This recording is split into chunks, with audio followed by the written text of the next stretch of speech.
Welcome, everyone. Good morning, good evening, good afternoon. It is the 24th of January, year 2024. Welcome. Welcome to Facebook Live. Uh, Hope everyone is having a fantastic time. Let me get started with who we have on the panel today. We have April, who has been on the panel for like almost 3 years or so, and April is a psychic, a medium, quite a few modalities of healing under her belt. If y'all have been following April, good evening, April. Thank you so much for joining. And then we have Patricia here, who is part of our core group of meditators. Good evening, Patricia. Patricia is combating a sore throat, so she's going to sound a little bit different, but I think it's a husky, sexy voice, one of the Marilyn Monroe kind of voices now. And then Sri Lakshmi has joined us online as well. I have posted this question. Let me post it again, April.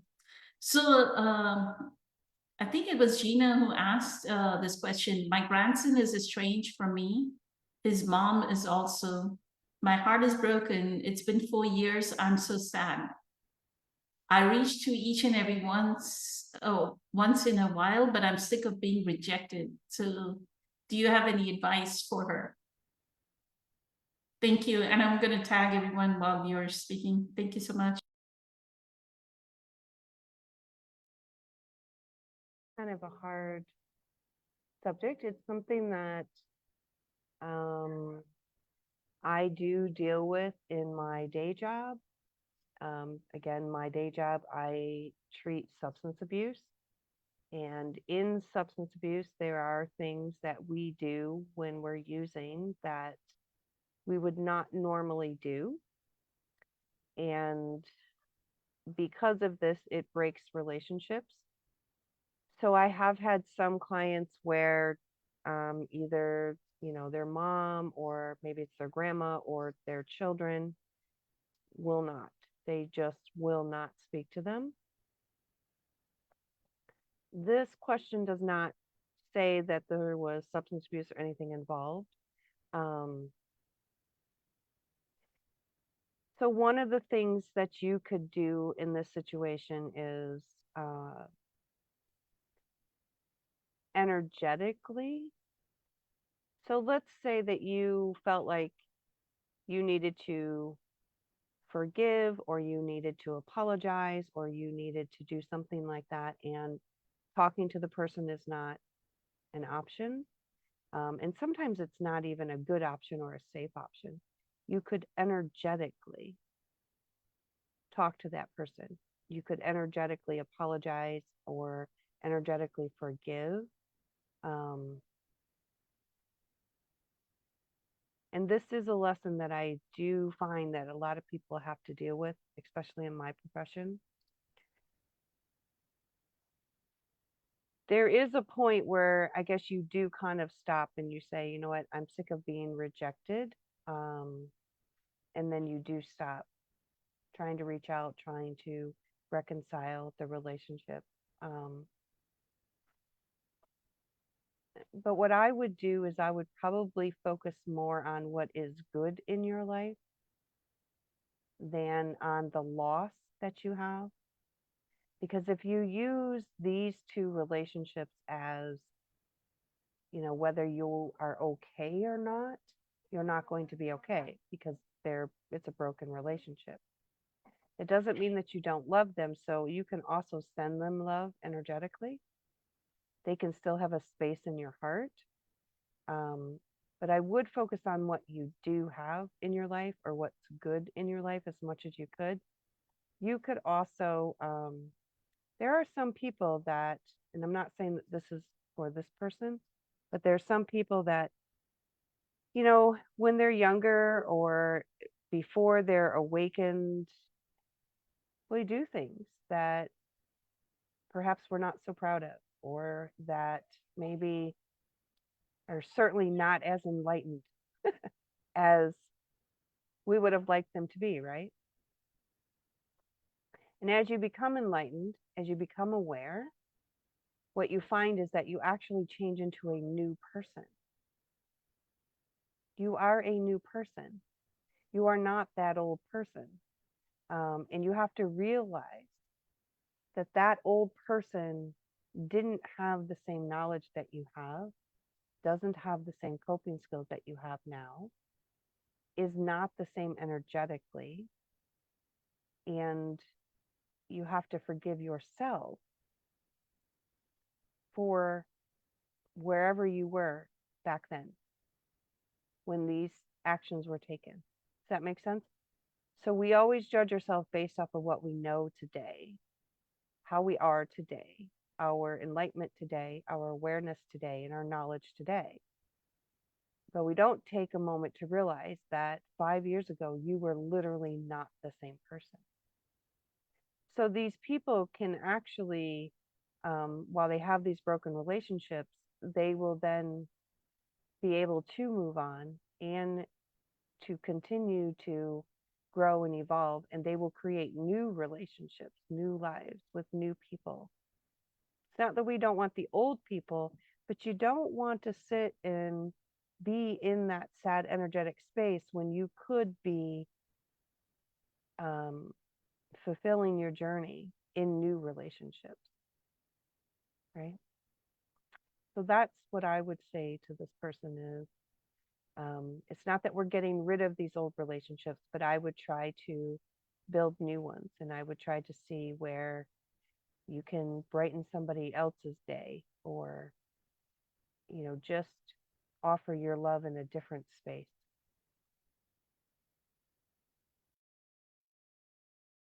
You're incredibly amazing. Thank you so much, April, for the guidance.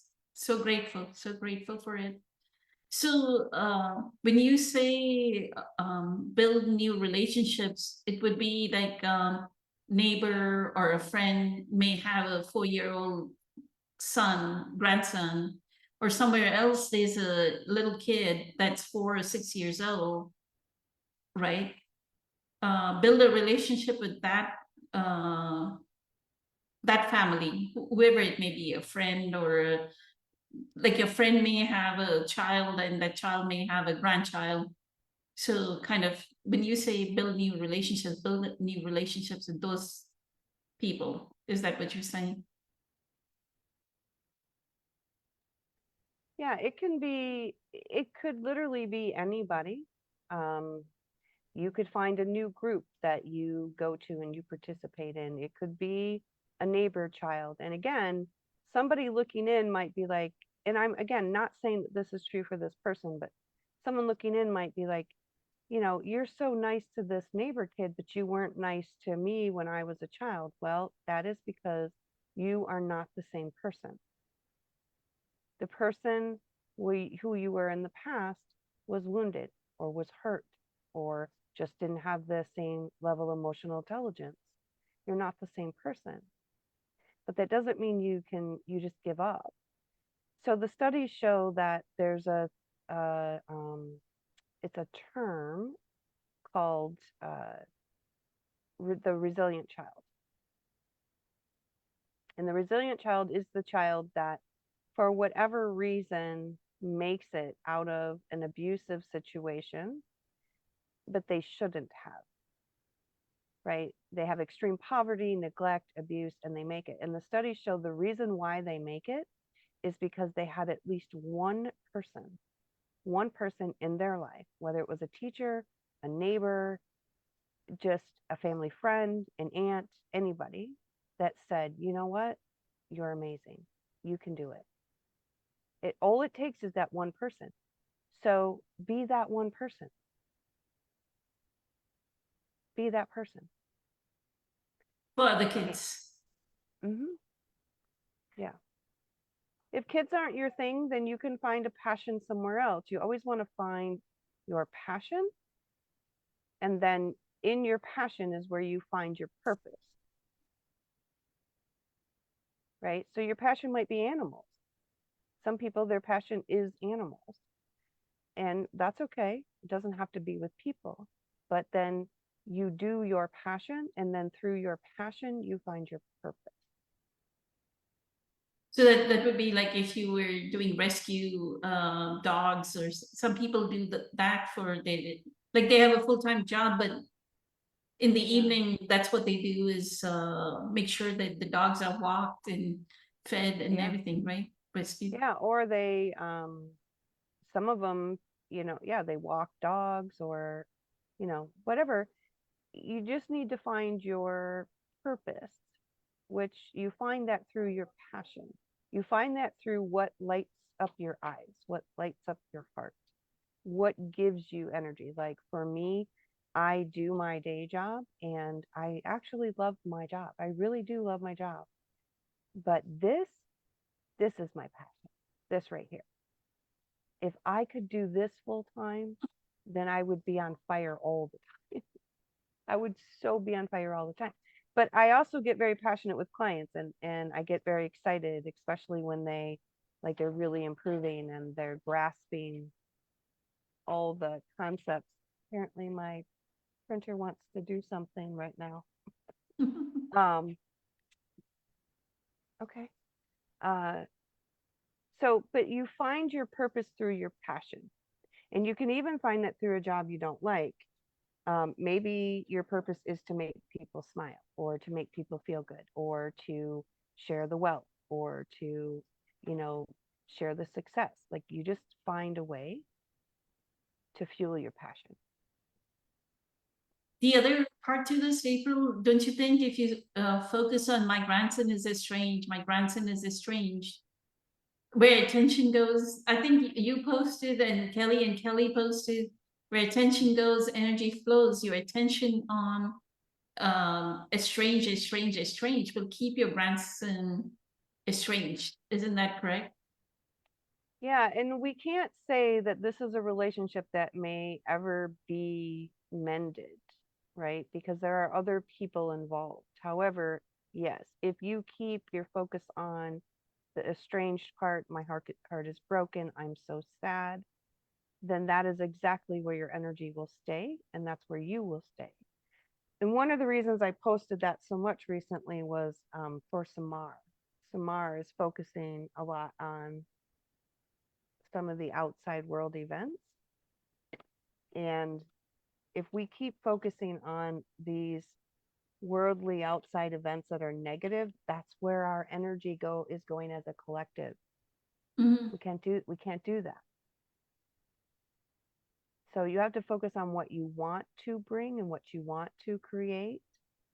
And it's very hard. This person feels like they're very sad. And it would be very hard. It'd be almost a discipline to watch your thoughts and to not allow your mind to follow the estranged, broken, sad feelings. And I would also say that if we are in that mode, like we are carrying an energy of, oh, I feel rejected, I'm so Mhm. sad, then who is going to come to that person? Like, I don't know what my life is going to be like. I mean, if you're in that mode, people will not interact with us, right? They're repelled. That energy of, oh, I'm so sad and I'm so rejected and Yeah. I'm sick of being rejected, right? That Yeah. whole energy is like a pull down energy. Then how do you think that your I'm guessing this is the daughter that's the grandson, right? So, because she says his mom is also, so the daughter and the mother are not having a good relationship. So I would think that because our energy is that, where when another is coming within the sphere of your energy, they are feeling like you're pulling them down, right? So that's why Eckhart says, build your presence power first. Hmm. Yeah. Yeah. I just had that conversation several times this week. That was the theme for this week, was presence power, also your energetic signature, and emotions. So there are some emotions that we have and they are instant. Most of the time, those emotions are habit or what we call imprints. Uh, you know, And a lot of those emotions also can be trauma triggers, where your brain has remembered everything that's going on, the temperature, the lighting, the smells, the how warm it is, like all of that. And so all you have to do is kind of walk into a certain environment and your body will be triggered, right? That's a pattern, that's a subconscious, that's an imprint also. But 90% of the time, 99% of the time, it's your thought. You have a thought, your brain creates the chemical creates the emotion, right? So watching what you're thinking, because if I'm thinking all these sad things, then I'm going to create all these sad emotions. Holding sad emotions, this is similar to what Joe Dispenza speaks of.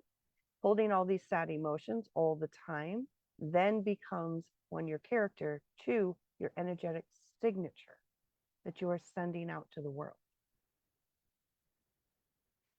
If you're sending out an energetic signature of sadness, of poor me, of things aren't good, that is exactly the law of the universe, right?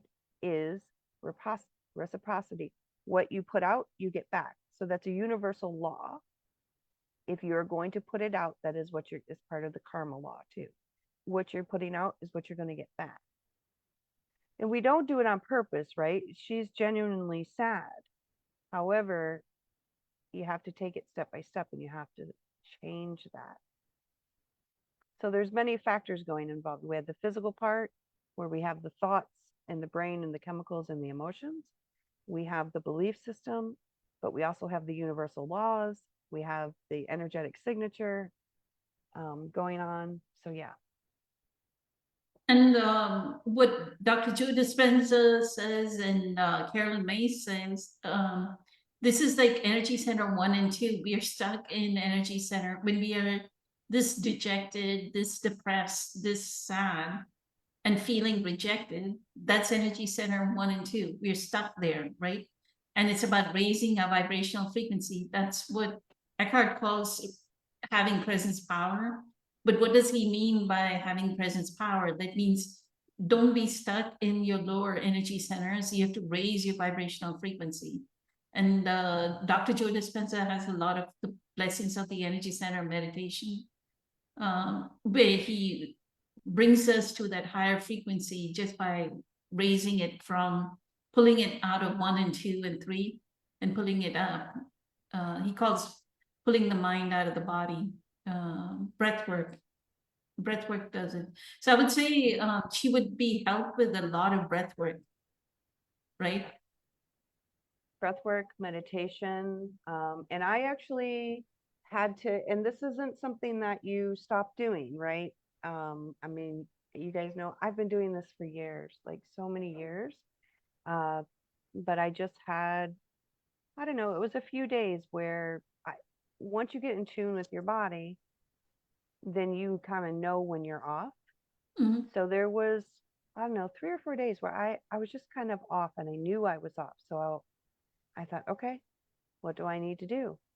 And I actually went back to some of my old meditations that I used to use. I went back to some of the old ones that I used to use to I'm like, okay, I'm going to go back, and because I was doing some of my normal things and they weren't working. So I was like, all right, if you just want me to restart, I'm going to restart. So you do want to do breath work, meditation. Some people exercise. Walking is probably the best thing. Any type of art, whether it's music or any of that. The thing is awareness. To be aware of, where am I in this moment? Am I sad? Am I angry? What am I? And then you can figure out what you need to do. So maybe if you're just really sad, you need to get outside for a minute and you need to get out into the sun, or you need to get into nature, right? But yeah, for sure. Thank you so much, April. And then one of the pointers that Byron Katie gives April, she says, if you're estranged that way, right? Like your son, or I think in her case, she was giving an example of a son cutting the mother or father off from the family, right? And so you're not having a relationship with their children as well, right? Because the son said, don't come to my house or whatever. So Byron Katie says, why don't you drive up to that house, right? And just sit outside, like on the street, park your car on the street and just watch them go in and out of the house. Yeah, he may say you cannot step into their house or have an interaction with them, but who's stopping you from watching them? So that way you don't lose that connection. The moment you say they are estranged or cut off from me, and the daughter is cut off from me, the grandson is cut off from me, the sense of oneness is gone, right? Yeah. A sense of But- separation is caused. But this, the Byron Katie method, I felt you still remain, and that's what Byron Katie says, that way you remain connected to the other person. Right? Well, You're not. once you're connected, you're always connected too. Energetically, once you're connected, you're always connected. So she is actually still connected to them and will always be connected to them. But still, the mind is saying, I'm estranged. Right. But she's Right. not. Right. Yeah. Mm-hmm. So that's another method that Byron Katie, so you can follow Byron Katie's method of being connected. The other way I would say is like maybe bring their picture and feel a lot of love. Like after you do your meditation, bring a picture of your grandson and and the mother, I mean your daughter, and look at the picture and like feel a lot of love and connection when you're looking at the picture. Mm-hmm. Yeah. And then also, doing the projection into the future, if, this is what they want, of perhaps a meeting and how the conversation goes and things going well, projecting into the future what you would like to happen. But we also have to look at, we don't know if this is part of her plan either. Part of her soul plan of something that she needed to go through, something she has to figure out how to heal. That's the other part of it too. Even if it's part of her soul plan, it can be healed. There's nothing like, Sure. Even if you were, that would become, that's written in your contract. It doesn't mean that you couldn't change that path, right? Change the trajectory of that contract, heal your karmic energies. She can heal it. That doesn't mean that if it's in her path or in their path or in their contract, they may never reunite. However, you could heal it. Perfect. So Thank it you. could still be healed. Yes. And the other thing that since you brought up contract and you brought up the soul plan, April, isn't it so that I'm saying this because I know my mother's mother was that way and my mother was that way, that they would like believe in cutting their relationships off family. Like my mother and father separated when I was little, like 8, 9 years old. And she stopped us from, you know how the parent that has a child kind of poisons the child against the other parent. Mm-hmm. And so they want you to develop a hatred towards the other parent. And that's what my mother like manipulated us, that egoic pattern in her manipulated us into developing hatred towards our dad's family. But I know that she did that to her own sister and the sister's family as well. Like not having a relationship. Leave alone the fact she didn't have a relationship with her own mother. She didn't go to her own mother's funeral when her mother passed away, right? So I feel she needs to look at that pattern, ancestral pattern in her family. She should. This pattern probably exists. It's not something new. Yeah. which is a pattern that um, she would really have to work at to break out of. So it's a kind of so I always stop and like whenever something as big like that or has happened to me, one of the things that I would do is I would always stop and look at what kind of person would I have to be, what would I have to think, and what would I have to feel to be able to do that. So in order to do that, I would need to be an angry person or a cold person or a strict person. Like I try to gain insight into how would I have to be able to do that. You're talking about the daughter who's keeping her separated Yeah, from the either dad. that or like your mom or Mhm, like even in my family, just you look at how they would have to be in order to do that or what they have to mhm, think or do. mhm. And we don't know the full details of this relationship, but um, so for like your mom, for example, she would have to work really hard at changing those emotional patterns because they've been ingrained so long Mhm. and so much through the DNA and through the generations. It would take a lot of work to actually open the heart and be nice. Mhm. It Mhm. would take a lot to do that. And that's not easy to do. It shows a lot of lack of self-worth, Hmm. that you are feeling so worthless that you want this love from these children and you only want them to love you, not anybody else. And I hate this guy, which is the husband. So I'm going to make them hate their father, right? Yeah. And that's what probably the daughter is doing. The daughter is telling her grandson, your grandmother is something that you need to hate, because it is a universal pattern in on this planet where we cut ourselves off from family, right? That's the pattern Mm-hmm. my mother had, that's the pattern her mother had, right? So it's not like this person should not feel like this pattern is something that's only limited to her. It's a pattern Yeah. that's very universal in on the planet, right? Oh, yes. Right. And especially in Western society over here, like I have one of my daughters in 9 months is going to be turning 18. And the idea is that, okay, you're 18, get out, right? That's how we're supposed to be. Like you need to go be an adult, Mm-hmm. right? That's Mm-hmm. how we are here. So especially here that, we separate and we don't stay together.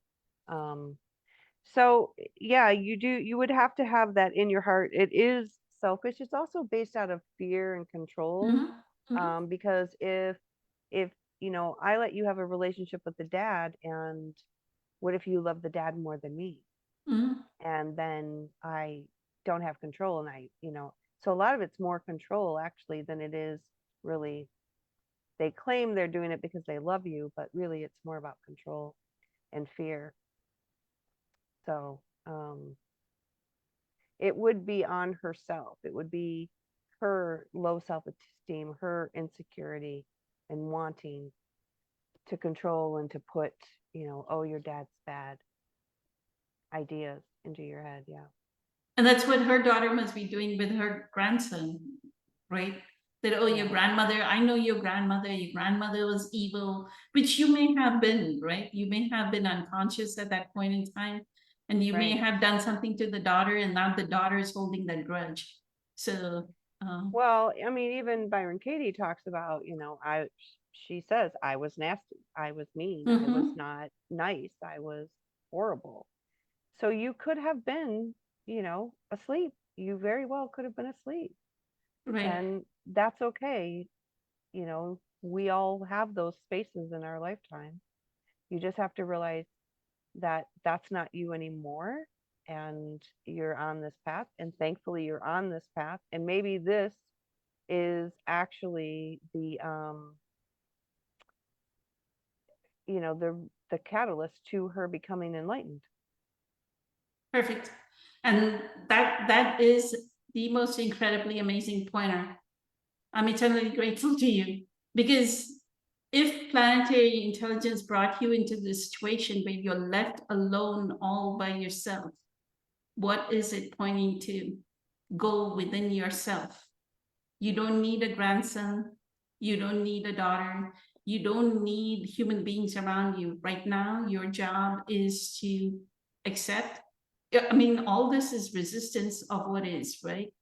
I'm estranged. I'm sad. I'm sick of being rejected. Instead of that, be in acceptance of what is. And the moment we bring this acceptance and then go within and develop who we are within, make that inward journey, is when the outside world will change. Yeah. Yeah, I just had this happen with a client, and this is where I said I get excited. So I was basically talking about, okay, we need to watch our thoughts. We need to watch what we're thinking and what we're telling ourselves. And we need to watch these old belief patterns pop up. And then I also, was like, okay, we need to stop taking what other people are doing personally. And when you do all this together, what you'll see is that your energy will change. And when your energy changes, their energy changes. Right? This is where you get that statement of you can't control anybody else, you can only control yourself. This is also where self-care, self-love is not actually selfish, because when you change energetically and you learn all these skills, then it actually ripples out and it affects and heals the others. That's another reason why, Samara is talking about forgiveness. That is why forgiveness is so important, because the act of you freeing yourself from whatever's been done to you, actually, it doesn't just free you, it frees everybody. Forgiveness isn't really for the other person, it's for yourself. It's to free yourself. Whatever you're still holding on to, they are still doing to you because you're still holding it. And they did it to you when you were 5 or when you were 12. Beautiful. Right? But it's still happening because you're still holding it. Not because it's still happening, but because you're still holding it. Let go. Dolores Cannon says, let go, right? Forgive. Mm-hmm. Thank you. Yeah. So grateful, so beautiful, April. You're like firing on all cylinders today. Summer says it's nice to know that all families have issues, so nobody feels like theirs is the only one with problems. It would be nice to raise the issues of forgiveness instead of holding grudges. Mm-hmm. Yes, that's why Eckhart talks a lot about in the feeling of the grievance, in the feeling of the resentment, we are actually feeding our ego, because in that moment, in our resentment, we are putting the other person down and we are elevating ourselves. And anytime we are doing that, putting the, it's easy to, this is why I absolutely admire Eckhart's teachings, is because he has such a grip on the human ego. I mean, I would think that having a Mercedes and saying, oh, I have a luxury car and you have a 1999 boo boo, you have a dinky little car, that would be the ego, right?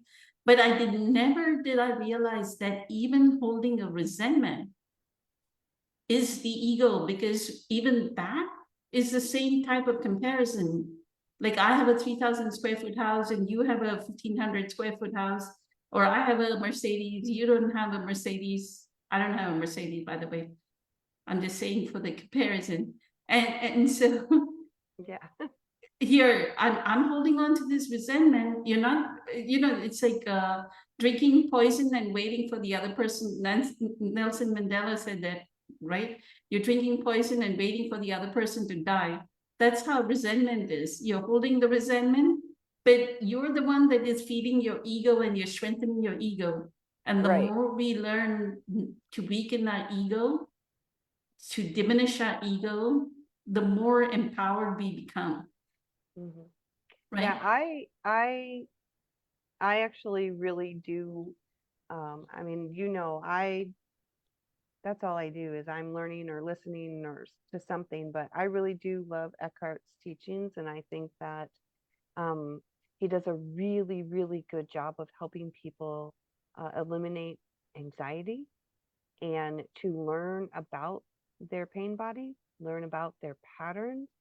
I find him quite hilarious, Mm-hmm. especially, I mean, just any of his talks are like the one where he talks about some muscular guy walks in the room and he's like, and here I am. The And guy in the Miami, he was doing a talk in Miami, yes, and he's like, I was driving, and there was this guy who took his shirt off, right, and it was right, cold weather. The weather was cold, and he took his shirt off because he wanted to show his body. right, right. I mean, he's quite funny, but he has, for me with Eckhart, I was never really an anxious person. However, my mind did run. And he's really good at teaching you how to get that mind to stop. And the other thing was just really knowing and seeing the pain body and seeing how it manifested in life, how it came out all the time in different scenarios. Being able to notice that, I think is truly valuable, really. It is something that I talk with my clients a lot about and seeing, and like he's saying, like with that guy taking his shirt off and him comparing himself, that is a pattern of him comparing himself to somebody else. Oh, I'm dorky kind of guy. I'm Mm, not muscular, right? And we do that to ourselves all the time. And it is true that uh, if you have not forgiven, and oh, I have two daughters that I I have not been able to get this lesson through to them. They're not, I don't know that they're going to get it in this lifetime. Um, they can't forgive, literally. And I keep trying to express to them that person, that situation then still has power over you. mm-hmm, And you won't set yourself free. Those people are not losing sleep. mm-hmm. They are sleeping soundly. They're going to Saks Fifth Avenue and You shopping. you are the one that is not sleeping. You are the one that's right. Mhm, Yeah. mhm. And So you yes. know, then the ego is feeling so righteous in that self-righteousness of holding on to the grievance, right, April? Yeah. Their ego is like, yes, I'm right, and they are wrong, right? In that I'm right, they're wrong Definitely. is where the ego. So one thing that Eckhart teaches is allow your ego to be diminished. Every moment to moment, allow your ego to be diminished. And in that diminishment, more of your presence power will arise. So allow your ego to this person that is being rejected, instead of saying, I'm being rejected, just allow it to be, it's okay to be rejected, right? Yeah. Allow Well, the ego to be diminished. yeah, and if you love yourself and you do not care about the opinion of others, you can let the ego diminish. Mhm. You can let it go because you don't care about that opinion of others. Um, It requires a great amount of presence power. Before I move to Patricia, I wanted to ask you a question that Patricia asked me during group meditation. Anthony William, your favorite person, a medical medium, April, he had a live, and on that live, I don't know, for whatever reason, he says, why do people believe in soul contracts and that they have the anxiety, or what did he say? Soul contracts, and they think that now they have depression because they did something in their past life and they mhm, have a contract about it. But we do mhm, know that the contracts exist, right? mhm, Carolyn Mays talks about it. Dolores Cannon talks about it. Dolores Cannon actually takes people into their past life. So mhm. explain to Patricia why Anthony William is wrong in that instance. So I've heard other people say that. Abraham Hicks has said something like that about one time, like somebody said something about having a purpose here or having a mission, and she's like, I don't know where you guys get that from. So one of the things that you have to first understand is that there are so many teachers out there, and they all have good points, but they're just one piece of the puzzle. And all of this information also has to get filtered through the human brain and the human experience. So there'll be little tweaks to every teacher. And one may not believe in soul contracts, but there are soul contracts. That is absolute. There are soul contracts. And now, one thing I do believe is that at the end of the day, everybody's contract is learning unconditional love. I believe that at the end of the day. Now, as far as like soul contracts and past lives, what I guess the piece that maybe he's missing is that your soul, so when you have this lifetime, your soul will merge back in with your spirit. Your spirit is ginormous. So you have source, then you have your spirit, then you have your soul. Your spirit is fake. A piece, a part of your spirit has come into this body. Only a little part of it. It's like, I don't know, your spirit's foot is in this body, if you want to imagine it that way, or your spirit's hands in this body. The spirit is huge. It's part of God. Okay. When you leave, your body will go back and merge with your spirit. Your soul will go back and it will merge with that bigger, higher self part. But all the information that you gathered from this lifetime will be given to your spirit. Your spirit is the one that's actually on that journey to start here from oneness and go all the way around through the matrix, going back to oneness. It's your spirit that's actually on that journey, right? So that information never gets lost. It's part of you. It's part of your whole. It's part of your higher self.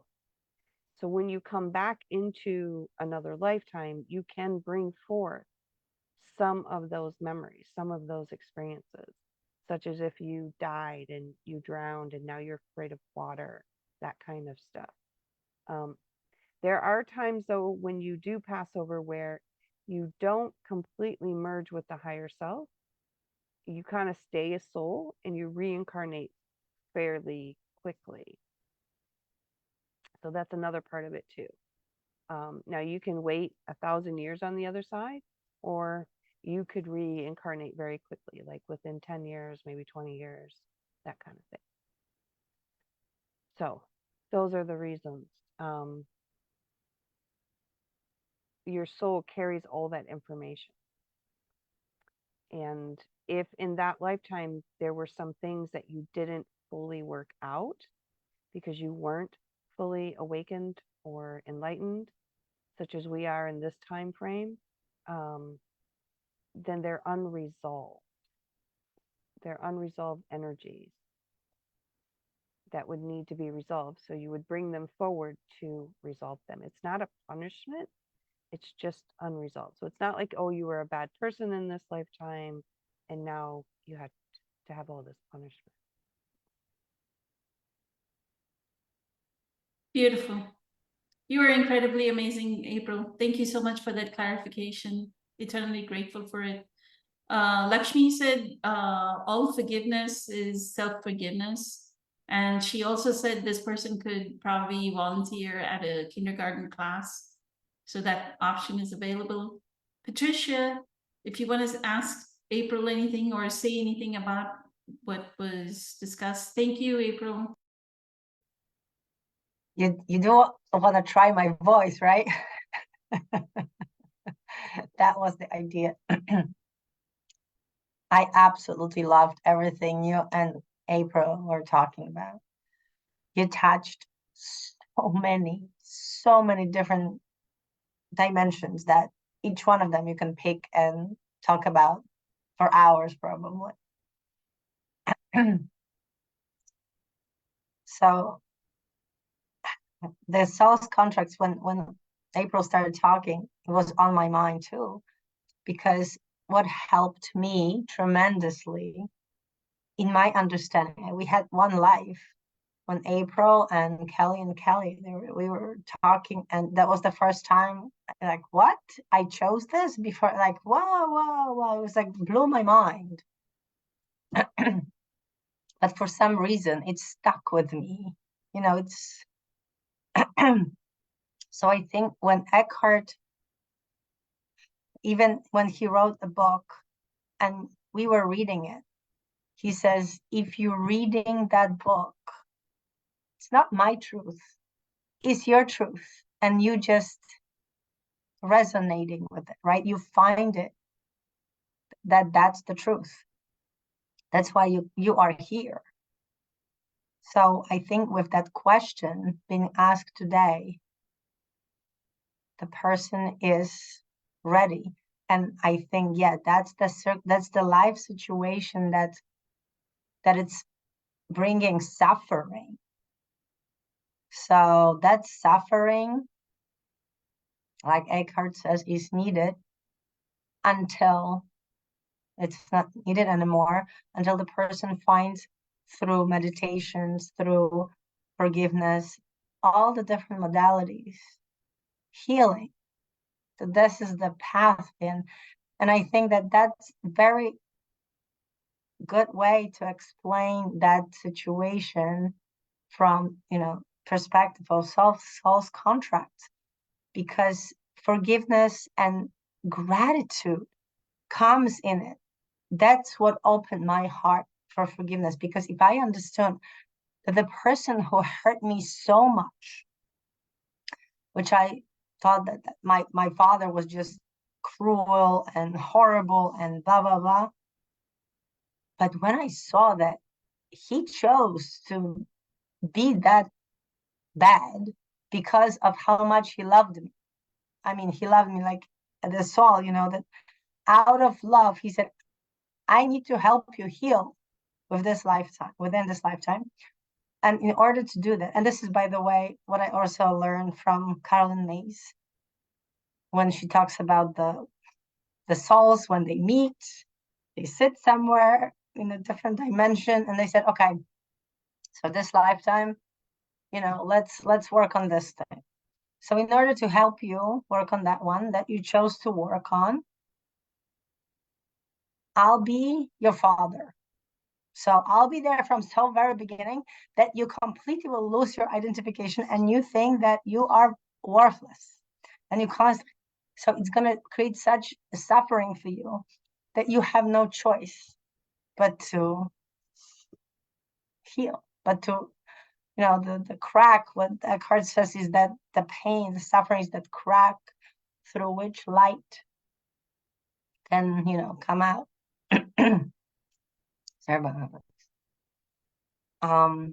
So for me personally, the contract helped me because I found a little bit of a power in there and self-love that I needed to have, that I needed to trust myself, that this is not everything. It's not just random stuff, that it was designed to just punish me or torture me, or that this life is love, that out of love, I decided, my higher self or soul, spirit decided to come on this school of earth to have that experience. And yes, if there is some generational trauma, with different lifetimes, maybe this lifetime I can do that. And I need to have a father like that to be so cruel that I actually will feel that hate. As a little child, I remember, still at this point, I'm sending him love. I'm understanding why that was put the way it was. And I also see that I chose to do this and to change. And what helps me huge. So that was the understanding, but also Dr. Joe's, meditations. Huge, because I did forgiveness work mentally many times prior. I wasn't going anywhere with this. I mean, mentally, I forgave. I forgave my dad. But then something came up. We even had a talk. And I was upset. I was crying. It's like, oh, I guess I did not forgive him. Because if I did, that wouldn't come out. So that's incredible. So I do recommend this person coming to lives, coming to our meditations, and just exploring why she has that situation of the daughter not wanting to talk to her grandson, and why does it hurt, from a different point of view, like almost like looking outside the situation. It's like, wait a second, this is here for a reason. And yes, and healing yourself, change yourself, change the world. That works. That really works, because you will stop acting from lack. Like, oh, I don't, and I was in that situation for a long time. The life was taking away from me everything. It's like, oh my God. And all I could think is, oh, I don't have a husband anymore. My daughter left me. She's went to college. I'm alone. I lost a job. It's like, I even chose to leave the country that everything was there familiar. My extended family, and some of these people I really loved. But because I needed to run away from my dad again, my dad was the one that forced me painfully. And funny enough, he was the one that bought me a ticket. And now he is upset that I left. It's just, I'm still, so this time it comes out. But I really wanted to, I think, point that even Eckhart says that without grace, we can't do anything. Even he says that it's not your decision to be present. Grace is here, that you have the chance to do it. So gratitude that Lakshmi always brings out, it's huge, just because it brings the vibrations. So maybe in the beginning, it would be a good idea to just, even mentally, to start thinking about it differently, to just write on a piece of paper, everything I'm grateful for. I did this exercise, and for the first few times, a couple of years back, I was sitting and like, oh my God, I don't have anything I'm grateful for. And then it's like, wait a second. And you start open up, and it's like, at some point, after a few days, I was just writing and writing and writing. But then I noticed that I was writing because I was scared. If I forget to write something I'm grateful for, it will be taken away from me. So then the ego was still trying to jeopardize, the process I was doing on myself. And that's when, the group support and discussions and meditations help so much, that at some point I just look back in my life and I see that every single thing is grace. That I honestly, there was not a minute or a situation in my life up to that moment that the hand of grace was not there. And that's when it really started to change for me. So even your presence in my life at exactly the moment that needed to happen was pure grace. And that's why it's so important for me to show up, because now I'm just humbled and grateful for omnipresent grace in my life. And if everybody is one, if I feel that and I can heal myself and see that through the eyes of grace, everybody around me during this lifetime, one other maybe can see that too. But as far as Anthony William is concerned, April, what threw me off, because I understand that, you know, people can think the concept of self-contract or not, and, you know, different teachers teach different things. But what threw me off with him is that he channels or he listens to the spirit of compassion. He talks about angels. He talks about grace. He talks about love. So it's not what he says. He said the spirit of compassion is telling me that if you have a trauma or you have something, you know, the soul has to leave your mind, where I think he thinks that the soul lives in your brain. That it's, you know, so it doesn't get hurt, and then it goes back to it. Or so the heavy metals, he says, that are there because your brain is injured. It's like getting a bullet. If you get shot and you have that metal in your body, you are injured. So he says that heavy metals, when they get to your organs, when we inhale them or eat them or whatever, in different ways we get them in, they just get stuck in the organs and they stop the actual electric impulses going through. So then the brain is trying to get around it because of the ability of the brain to constantly make new connections. But at some point, if it's too many, the brain cannot do it that well. And that's where our psychological psychosis, because that was, I think, mostly about psychosis, so it's very deep psychological issues, that when it comes from, and there is no story that needs to be attached to it. It's just injury of a brain. It's like any other organ that can be injured.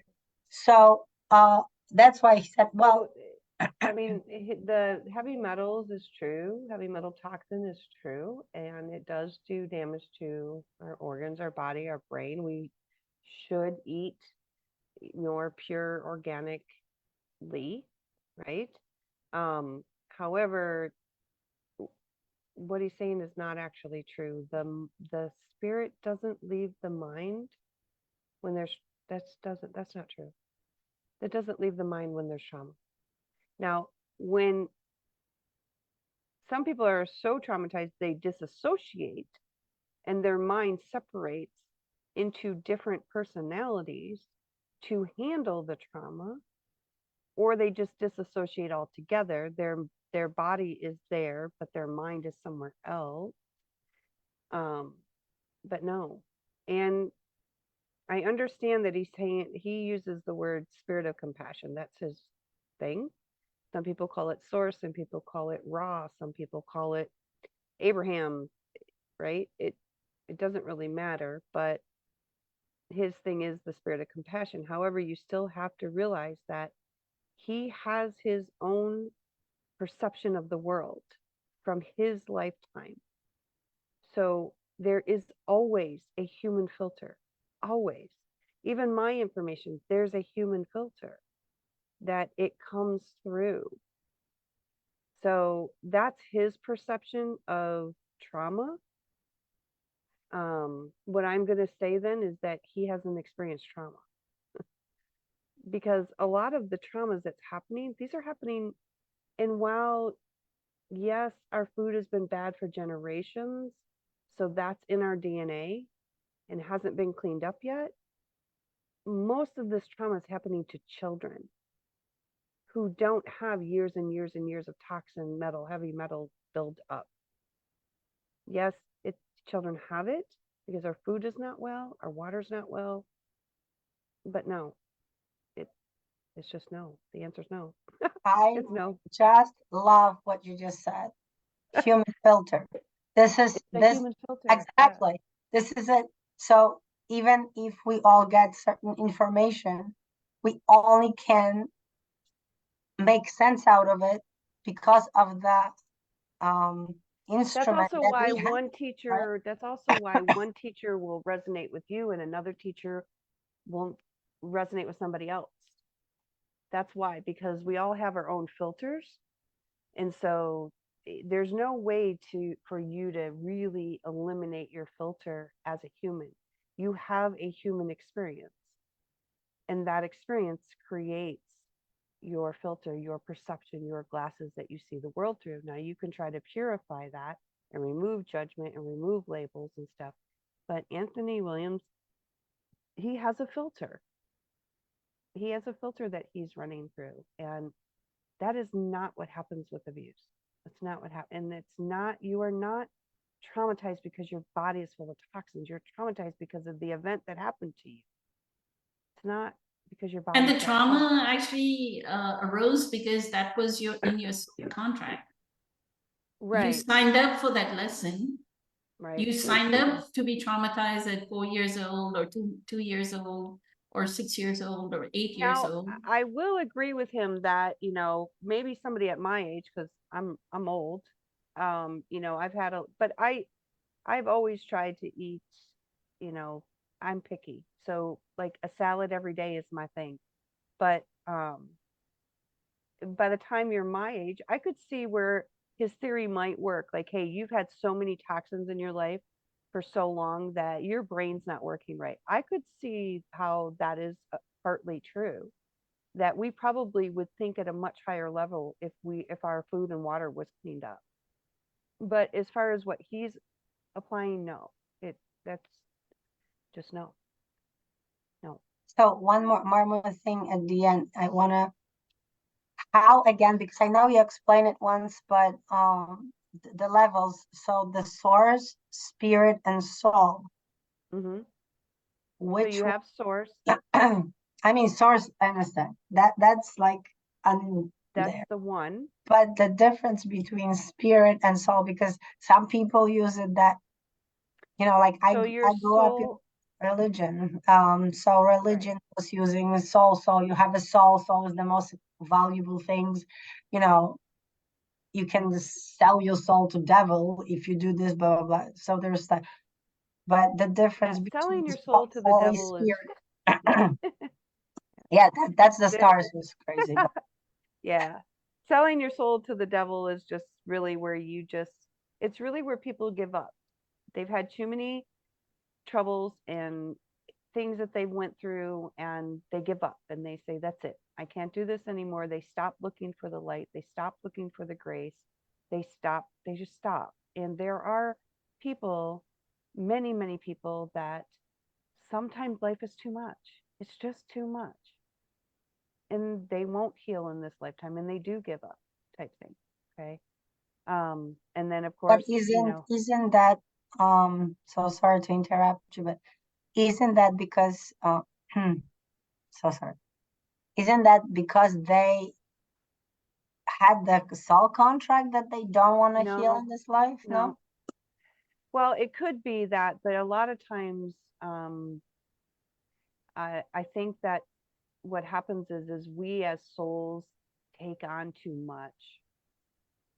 We agree to take on too much, and we are warned that we're taking on too much.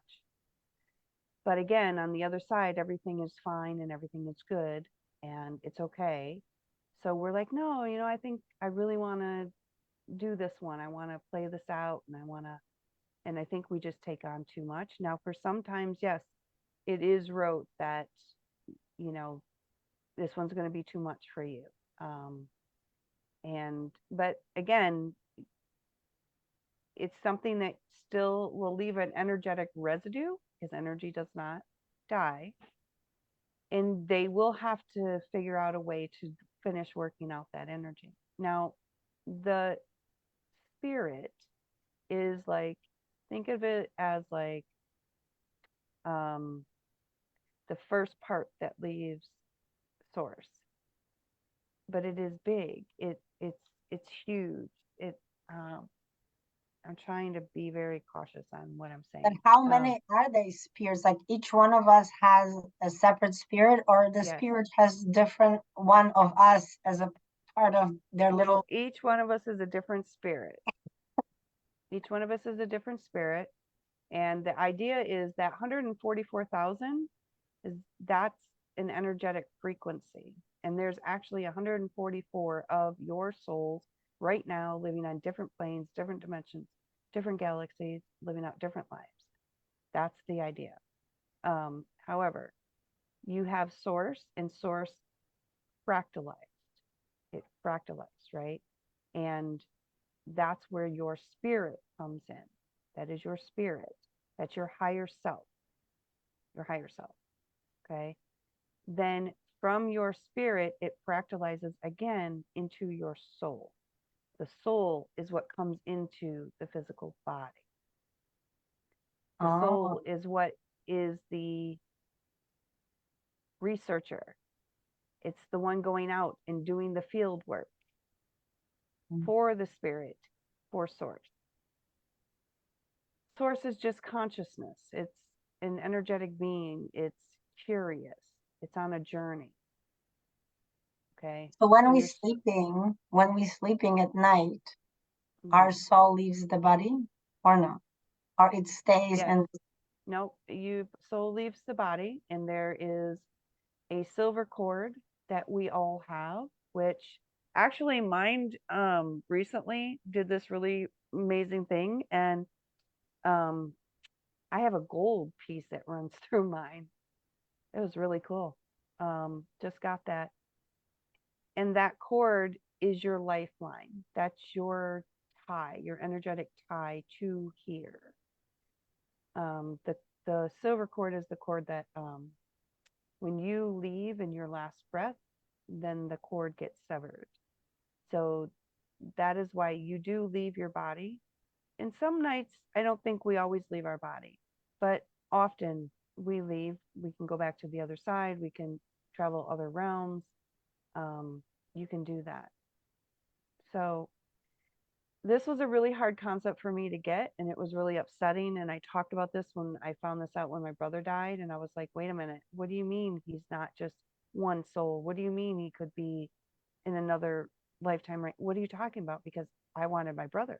I just wanted him, and I wanted the whole him, and I didn't want all these fractals.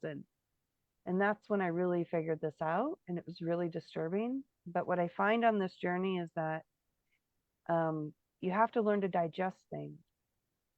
So you gain some information, you digest it. And you have to learn to integrate that belief system, and you have to kind of test it out and feel it out and like, is this really true? So like this week, because I told you I was planning on thinking of doing a live, and most of you asked about the soul. So I thought, okay, let me go back and learn up more on my information on the soul, make sure I know what I'm talking about, right? And there's this idea that, so I asked them, I'm like, okay, where is the spirit? Where is that? Where is it? In the body, in the soul, in the person. And I found two sources actually said the same thing, which is the message. I had already heard it. I had already heard it multiple times, but then you have to digest it. And then when I heard it this time, I was like, oh, it's right there. They said it last time. The mind like skips over it, right? Because my belief system was kind of blocking it, because it's a bigger belief. So your spirit is actually it's tied into your DNA. It's in your DNA. If you listen to Greg Braden, he tells you, if you take the letters of the DNA and you line them up numerically with all the alphabets, he said it works with all of them, it comes up with a code that says God eternal within. It's in your DNA. That is your spirit. That is part of God. God created the DNA spiral, which God is an energy being, which is energy. but when we die, DNA dies. It's physical. The energy doesn't die. Oh. The energy, the information, DNA is a storage medium. DNA is a storage medium. The energy doesn't. The information doesn't. They did studies where I think it's like, I have to always look it up. It's like they downloaded 7 million copies of a book onto one drop of DNA. Oh my The God. storage medium. Yeah. And Samara, as far as your question is how long does it take for others to notice your change of energy? It really doesn't take long to change. If you change your energy, your thoughts about a person, place, situation, you drop your anger, your frustration. Normally it doesn't take very long. Now, this is talking about more like personal relationships, family, friends. If you're talking on a global, it may take a little bit more. But it really doesn't take long for the energy to change when your energy changes. Your thoughts are energy and they affect things. So if you are sending hate to somebody or anger, they actually feel it whether they register it or not. So if you start just sending neutral, if you can just go neutral, you don't even got to love them, just go neutral, then their energy will go neutral. But it doesn't mean that they come back to your life, right? It doesn't if it's not meant to be. It Mm. does not mean that they come back. However, you can still energetically heal that. You can still apologize with them. You can do a meditation and heal that. And then the most important thing is that you have to learn you're not the same person. You have to learn to love yourself and then try to see where you can spread love in other places. Yeah. Wow, incredible. I guess Sorry, that's what Poonam. I just Poonam kind of always went says. off. Incredible. No, don't Sorry, apologize. I just kind It's of me rambled there. asking you too many questions. Yeah. Thank you So so much. I Great. know we'll have to Beautiful. go. We'll have to go live, Patricia.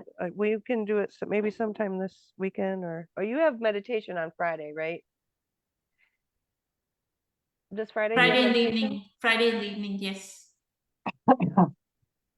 Okay. How's my voice? Because, It's absolutely fine. You're okay. You're Alright.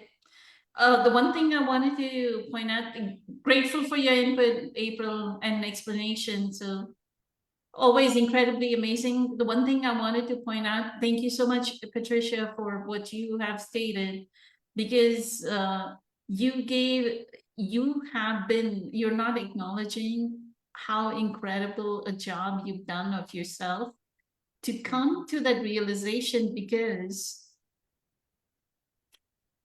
you, just like Carol May says, right, that we have the predominant archetypes we have as the saboteur, the victim, the child, and the prostitute.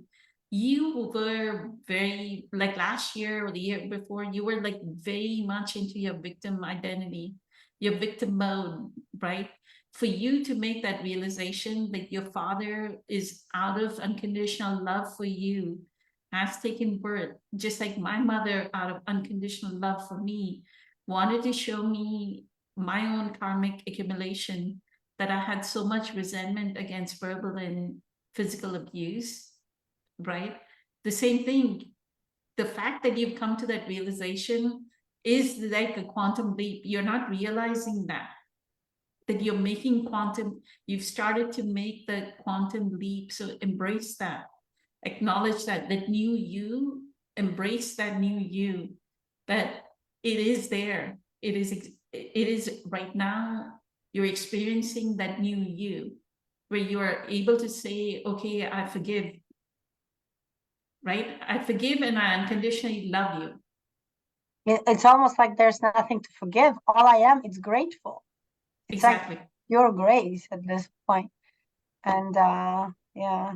And I Exactly. think what April said, that right now is the time that I need to live in that new belief, in that new reality, in that new, like, integrated, Mhm. and actually experience what miracles it does create. Perfect. Thank you. Thank you. Thanks to all of you. Thank you to Sri Lakshmi for joining us online. And I know Joseph and Summer, Lakshmi, Michelle, all of them joined us online as well. So it's been an incredibly amazing evening. I so love all the responses, April. You've been on fire. So love it, love it, love it, love it. So thank you so much for choosing your divinity over your humanity. I am so eternally grateful to each and every one of you. Many blessings, much love. Have a good night. Bye, Sri Thank you. Lakshmi. Thank you. Thank you. Mm. Bye.